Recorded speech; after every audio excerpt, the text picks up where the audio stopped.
Hello friends, स्वागत है आप सभी लोगों का। आज हम लोग देखेंगे मोटिवेशन यानी प्रेरणा। इसके बारे में पूर्ण जानकारी हम लोग लेंगे, जो कि सीटेट में स्पेशल जो है सिलेबस में दिया गया है। और ये जो है आपको सभी जो है एग्ज़ाम में इम्पोर्टेंट होंगे, चाहे वो सीटेट हो, यूपी टेट हो, केवीएस हो, चाहे बीएड हो, सभी में ये आपको इम्पोर्टेंट जो है टॉपिक नज़र आ जाएगा। मोटिवेशन की बात करें तो इसके अर्थ को सबसे पहले हम लोग समझेंगे कि मोटिवेशन होता क्या है। अगर हम लोग प्रेरणा की बात करें दोस्तों, तो वह एक आंतरिक शक्ति या प्रतिक्रिया है जो व्यक्ति को किसी कार्य को करने के लिए उत्साहित, दिशा प्रदान और उसे बनाए रखती है। यही है आपको मोटिवेशन। प्रेरणा जो है क्या है, यही है प्रेरणा। प्रेरणा जो है एक आंतरिक शक्ति है, कह सकते हैं, या प्रतिक्रिया है जो व्यक्ति को किसी कार्य को करने के लिए उत्साह, दिशा प्रदान और उसे बनाए रखती है। आगे बढ़ जाएंगे। सरल शब्दों में देखें तो प्रेरणा वह कारण है जिसके कारण हम कोई काम करते हैं। आगे बढ़ जाते हैं। प्रेरणा के प्रकार को समझेंगे मोटिवेशन के। पहला है आंतरिक मोटिवेशन। इसमें क्या होता है, इंटरनल मोटिवेशन की बात करें तो प्रेरणा मन के भीतर से आती है। व्यक्ति कार्य को अपने आनंद, रुचि और संतोष के लिए करता है। आंतरिक मोटिवेशन में यह दीर्घकालीन माना जाता है। उदाहरण के लिए बच्चा चित्रकारी रुचि के कारण करता है। बच्चा चित्रकारी क्या करता है, रुचि के कारण, यही रुचि के कारण करता है, आंतरिक प्रेरणा के कारण। बाह्य प्रेरणा की अगर मैं बात करूं तो इसमें क्या होता है, कार्य करने के पीछे बाहरी कारण होते हैं, जैसे कि पुरस्कार, अंक, प्रशंसा, उपहार इत्यादि। ये सब बाह्य प्रेरणा है। यह जो है अल्पकालिक हो सकता है। उदाहरण के लिए देखें, बच्चा सिर्फ जो है पुरस्कार पाने के लिए कार्य को करता है। अब जो है देखते हैं प्रेरणा के प्रमुख सिद्धांत। प्रेरणा के दो प्रकार को हमने समझा, आंतरिक जो है प्रेरणा और बाह्य प्रेरणा। आंतरिक प्रेरणा जो है ये लंबे समय तक चलता है, बाह्य प्रेरणा कम समय। अब प्रेरणा के सिद्धांत को देखेंगे, मेजर थ्योरी ऑफ मोटिवेशन। अब यहाँ पर बात करें तो मास्लो का जो है आवश्यकता सिद्धांत, यानी मास्लो का जो है आवश्यकता सिद्धांत की बात करें तो इसमें क्या चीज़ें हैं, आवश्यकताओं का जो है पिरामिड निम्न से उच्च होता है। इनके अनुसार क्या चीज़ें हैं, शारीरिक आवश्यकता, सुरक्षा आवश्यकता, सामाजिक आवश्यकता, सम्मान का आवश्यकता और आत्म साक्षात्कार जो है, ये कौन कहते हैं, मास्लो का आवश्यकता सिद्धांत कहता है। ये कहते हैं सीखने के लिए उच्च स्तर की प्रेरणा तब आती है जब कोई मूलभूत आवश्यकताएं पूरी हो। ये चीज़ें आपको नज़र आ जाएंगा। इसके बाद अगर मैं बात कर लूँ मैकडूगल का प्रवृत्ति सिद्धांत की बात करें तो मैकडूगल का प्रवृत्ति सिद्धांत में हम देखते हैं कि ये क्या कहते हैं, व्यक्ति की मूल प्रवृत्ति उनके व्यवहार को यहाँ पर इनका कहना है कि व्यक्ति की मूल प्रवृत्ति व्यक्ति के व्यवहार को प्रेरित करती है, जैसे कि संघर्ष, भय, जिज्ञासा, अनुकरण इत्यादि। आगे बढ़ जाएंगे। अब देखेंगे हुल्स ड्राइव रिडक्शन थ्योरी की बात करें हम लोग तो इनके अनुसार क्या चीज़ें हैं ये समझेंगे। ये कहते हैं कि जब किसी आवश्यकता से तनाव उत्पन्न होता है, व्यक्ति उसे कम करने के लिए कार्य करता है। ये इनका मानना है हुल्स ड्राइव्स यहाँ पर रिडक्शन थ्योरी का। उदाहरण के रूप में देखें, भूख लगने पर भोजन करना। स्किनर का अगर थ्योरी हम लोग देखें तो ऑपरेंट कंडीशनिंग, अगर मैं प्रचालन अनुबंधन का सिद्धांत जो है स्किनर द्वारा दिया गया है, इम्पोर्टेंट है। इनमें क्या था कि पुरस्कार जो है प्रेरणा बढ़ती है, दंड से अवांछित व्यवहार कम होता है। यह जो है रिवार्ड पनिशमेंट प्रिंसिपल पर आधारित है।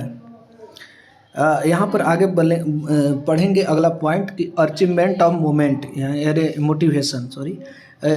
ऑफ मोटिवेशन यानी कि सफलता प्रेरणा में अगर हम लोग समझे तो ये जो है सफलता प्राप्त करने की चाह, उच्च उपलब्धि की इच्छा वाले बच्चे अधिक प्रयास करते हैं। आगे बढ़ जाएंगे। कक्षा में प्रेरणा की भूमिका क्या है, role of motivation in classroom. सीखने की प्रेरणा सक्रिय होती है, बच्चे कार्य में रुचि लेते हैं, समस्या समाधान की क्षमता बढ़ती है, सहभागिता बढ़ती है, लक्ष्य प्राप्ति में मदद मिलता है, अनुशासन बेहतर होता है। अब जो है शिक्षक को क्या करना चाहिए ये हम समझेंगे। बच्चे की प्रशंसा करना चाहिए, सीखने को आनंददायक बनाना चाहिए, गतिविधि आधारित शिक्षण होना चाहिए, पुरस्कार समान फीडबैक देना चाहिए, लक्ष्य निर्धारण करना चाहिए, रुचि के अनुसार जो है शिक्षण करना चाहिए। प्रेरणा को प्रभावित करने वाले कारक समझें तो रुचि हो गया, आवश्यकता हो गया, लक्ष्य हो गया, भावना हो गया, ये सब प्रेरणा को प्रभावित करती है। परिपक्वता हो गया, वातावरण हो गया, शिक्षक का व्यवहार हो गया, पुरस्कार और प्रशंसा हो गया, ये सब मोटिवेशन को क्या करती है, प्रभावित करती है। कक्षा में प्रेरणा बढ़ाने के उपाय क्या हो सकते हैं इसे समझेंगे। रोचक गतिविधियाँ, यहाँ पर समस्या आधारित शिक्षण, बधाई और प्रशंसा, ये सब मोटिवेशन को बढ़ाएगा। सफलता और अवसर, सकारात्मक वातावरण, सहयोगात्मक शिक्षण। इसके बाद देखें तो कठिनाई स्तर के अनुसार कार्य जो है आपको, ये सब मोटिवेशन को, प्रेरणा को बढ़ाने का कार्य करेगा। अब हम लोग जो क्वेश्चन इससे रिलेटेड आए हैं इनको थोड़ा सा समझ लेंगे, उसके बाद जो है क्लियर हो जाएगा हमारा ये टॉपिक। बात करें सबसे पहले तो प्रेरणा किसे कहते हैं हम लोग, तो प्रेरणा किसे कहते हैं, ऊपर हमने आपको बताया कि जन्मजात प्रवृत्ति, लक्ष्य प्राप्ति हेतु उत्पन्न ऊर्जा, पुरस्कार देने की प्रक्रिया, अभ्यास की विधि। जल्दी सुनिए बताइए। यहाँ पर बी में आपको जो हो गया लक्ष्य प्राप्ति हेतु उत्पन्न ऊर्जा, यही जो है मोटिवेशन के कारण होता है ना। आगे बढ़ जाएंगे। क्वेश्चन आया हुआ है सीटेट जनवरी 2024। अब देखें इंस्टेंस मोटिवेशन जो है का उदाहरण आपको बताना है। पहले मैंने आपको बताया कि ये क्या चीज़ें हैं। अब जो है यहाँ पर पहला है पुरस्कार पाकर कार्य करना, दूसरा है उपहार पाने के लिए पढ़ाई करना, दोनों ही गलत है। इसके बाद रुचि के कारण कार्य करना, डर के कारण कार्य करना, ये बिल्कुल गलत है। रुचि के कारण कार्य करना सही आंसर होगा, ये आपको ध्यान देना है। अब जो देख लेते हैं हम, यहाँ पर आया है मास्लो का सिद्धांत। सभी सिद्धांत मैंने आपको बताया पहले, तब क्वेश्चन आया है ये सब। मास्लो का सिद्धांत किससे संबंधित है आपको बताना है। तो मास्लो का सिद्धांत अभी बताएं कि ये जो है प्रेरणा से संबंधित है, ना कि यहाँ पर नैतिकता, ना कि संज्ञात्मक विकास, ना भाषा विकास। अब आगे बढ़ जाएंगे। निम्न में कौन सा बाह्य प्रेरणा का उदाहरण है, जल्दी बता दीजिए। बाह्य प्रेरणा का जिज्ञासा क्या है, जिज्ञासा, आनंद, पुरस्कार और रुचि। ये बताइए बाह्य प्रेरणा का जो है उदाहरण, यहाँ पर पुरस्कार हो जाएगा, सी नंबर, बिल्कुल सही आंसर हाँ सी ये है। अब जो है ये क्वेश्चन आया हुआ है, यहाँ देख लीजिए एग्जाम। आगे बढ़ जाएंगे। सेल्फ ऑटोलाइजेशन की अगर मैं बात करूँ, किस आवश्यकता का भाग है, थोड़ा सा अगर हम लोग देखें दोस्तों, तो सेल्फ ऑटोलाइजेशन जो है आपको थोड़ा सा इसको समझ लीजिए। उसके बाद यहाँ पर जो है प्राथमिक आवश्यकता, दूसरा है सुरक्षा की आवश्यकता, तीसरा है सामाजिक आवश्यकता, आत्म साक्षरता। ये सेल्फ यहाँ पर यही चीज़ का जो है आपको आवश्यकता का भाग है। आगे बढ़ जाएंगे।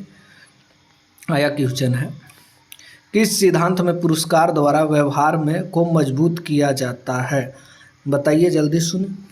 किस सिद्धांत में जो है यहाँ पर पुरस्कार द्वारा व्यवहार को मजबूत किया जाता है, शास्त्रीय अनुबंधन या ये तो नहीं होगा, अंतर्दृष्टि सिद्धांत नहीं है, अनुकरण सिद्धांत, देखकर नहीं, ये भी नहीं होगा, परिचालन का अनुबंधन लग रहा है यहाँ पर, देख देते हैं। हाँ ठीक है, परिचालन अनुबंधन। KVS में ये क्वेश्चन 2021 में आ गया है, ये आपको ध्यान देना है। ड्राइव रिडक्शन थ्योरी जो है किसने दी आपको बता देना है। तो यहाँ पर ड्राइव जो है रिडक्शन अभी ऊपरे हमने पढ़ाया था कि हुल का जो है ये थ्योरी है, ये आपको ध्यान देना है। अब जो है 8वां देखें, प्रेरणा का मुख्य स्रोत क्या है, आपको ये ध्यान देना होगा। प्रेरणा का मुख्य स्रोत दंड नहीं है, भय नहीं है, अनुकरण नहीं है, आवश्यकता जो है प्रेरणा का मुख्य स्रोत है, ये आपको ध्यान देना होगा। आया है सीटेट में।